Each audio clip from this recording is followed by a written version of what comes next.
What's going on, Soul Tribe? I salute the divinity in you, and welcome to my channel, Alchemist. Justin here, and bringing another little nugget to add to the Soul Tribe archive. And in today's video, I'm going to be talking about Saturn and Cancer in the 5th house. And this is an interesting place for Saturn. I think I say that about all the planets. This astrology is interesting. Now, when we're talking about Saturn, the nature of Saturn is to teach us how to endure. Saturn teaches us wherever Saturn falls, this is an area that's going to require a bit of hard work. It's going to require some discipline. Saturn can feel like he brings about delays, challenges, constrictions, but Saturn can teach us to be resourceful. Saturn helps us to plan. Saturn teaches us that patience. And when we put in that work and we do the things, Saturn can reward us just as great as Jupiter. It's just that he has more rules that fall into it. Saturn is really about structure and about, really having a solid foundation as far as like what we're working with. So that's something to think about with Saturn, and also too something to consider if you have a day chart versus a night chart. In a day chart, Saturn definitely is going to be more of a functioning, because he was considered the greater malefic. But Saturn can really be a really great kind of partner for you in a day chart. But in a night chart, he's not going to bring you down. But it's just like it may be a bit tougher working with Saturn placements and Saturn transits. So that's just something to keep in mind of. Now, when we're talking about Cancer, their ruler is the lovely moon, and they are the cardinal water sign. Their gender is feminine, so there's a receptivity that comes with Cancer. In Cancer, when you think about that, they are where you first experience a feeling. And really where you tell a feeling. Cancer is very in tune with the body and of the energies that are going on around them. So there's a strong intuition that comes with that, a sensitivity that comes with Cancer. And they really benefit from understanding and working with the moon to able to kind of feel and intuit out these cycles, because the energies are constantly ebbing and flowing. So when Cancer is in the mood of that or in the flow of that, they can do some really great work. You can work from a really inspired place with Cancer. And then we get to the 5th house. This is where Venus found her joy in traditional astrology. And this is the house of good fortune. This was known as the house for children, for any sort of like creative projects. And this could be the house of pleasures, just delights, things that just really kind of make you feel good. Really, really great, beneficial house with the 5th house. Now, the interesting thing about combining all of these things here is where Saturn would do well in the 5th house, of course. The trickiness is that he finds his detriment in Cancer. This is one of the signs that he's in detriment in. And this just means that you got to work a little bit harder with this transit, because Saturn is going to want more than just a feeling. So for example, I could see this as, well, a couple of things before I get into that. One, you'd be a Pisces rising by whole sign, so that's something to think about. Two, you'd want to look to where the moon is falling. How is the moon witnessing Saturn? Is it more of a beneficial nature, or is it more like in a square or in an opposition? So that would be something to consider with this placement, unless they happen to be the moons in Capricorn in that 11th house, because Saturn is going to be responsible for that 11th and 12th house. So that could be something they can potentially work out well together. But some things to consider with this.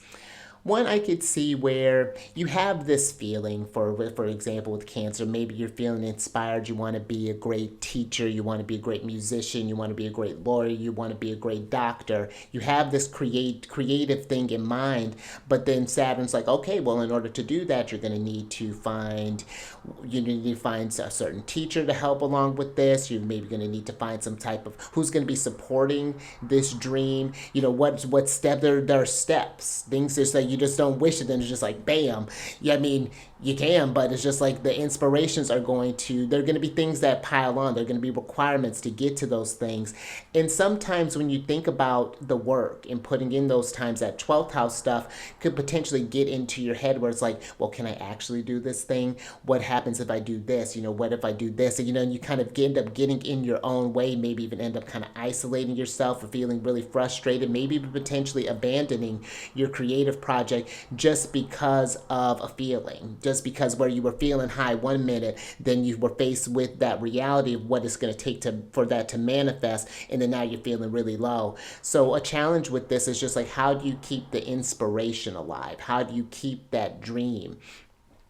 And it may be a bit of a struggle, maybe possibly finding those people to hold those dreams. Or maybe it may not even be hard to find those people, but even just like sticking to, let's say if you're trying to become a musician, for example, putting in the hours of practice, getting the instrument, finding people who are going to be able to, so how are you going to fund this? You got to get reeds, or you got to get guitar strings, you got to get whatever things that is that we're looking for.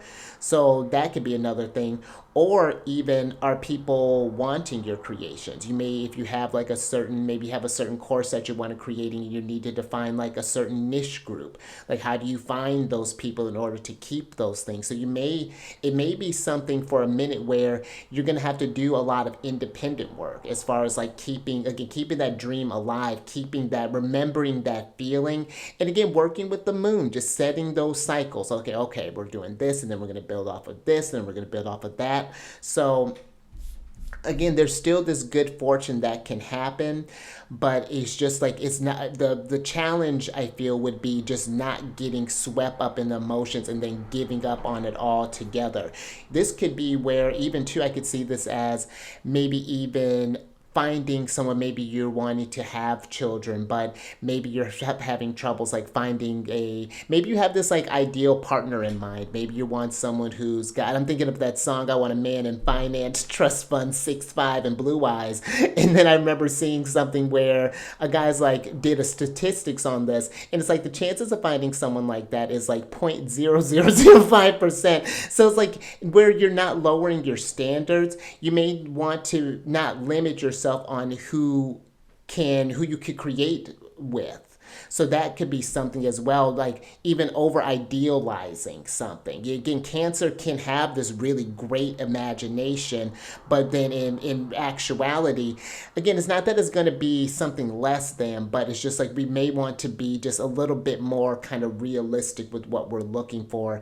And you may find yourself pleasantly surprised, where you may end up creating something and finding this happiness and joy with someone that you never even thought that you would. Or even too, maybe you told yourself that you wouldn't, and not to say that you have to have kids, but maybe you were someone who happens to, I'll never have kids, I'll never do this, and then you end up having kids, and then it's just like, oh, well, what am I going to do? But then you end up finding this really kind of great joy with that. But even with kids, there may be that might even be something too that comes up. I just got a little hit there. Maybe even working with your kids' emotions. Like, how do you keep, not necessarily like you're going to lose love for them, but kids will challenge you. Kids will push you. I mean, if we've not had a kid, we've all been kids at some point. You know how we can be sometimes. So that might even be something too. And I'm speaking very generally when I'm talking about these things. So if you have this placement, or if you know someone who's working with this placement, leave a comment down in the description box below. I would love to hear how you're working with this placement, or how that other person is. And I feel like that too could even help provide maybe some insights and stuff for other people who may be working with this as well. So let's build that sense. Let's build that community. And also too, if you happen to have this Cancer too, or happen to have this placement in Cancer too, I have a channel, the Chariot and Friends, that is specifically geared towards, the intention is to work with the moon, and I'm working with, considering that the moon rules Cancer, it's geared towards Cancer, but it's for everyone who wants to work with the moon, get more intentional with those cycles. It can be very beneficial. But and all that's down in the description box below. But until next time, stay mindful out there. Keep raising that consciousness and that vibration through the roof. And I will catch you on the next one. Later.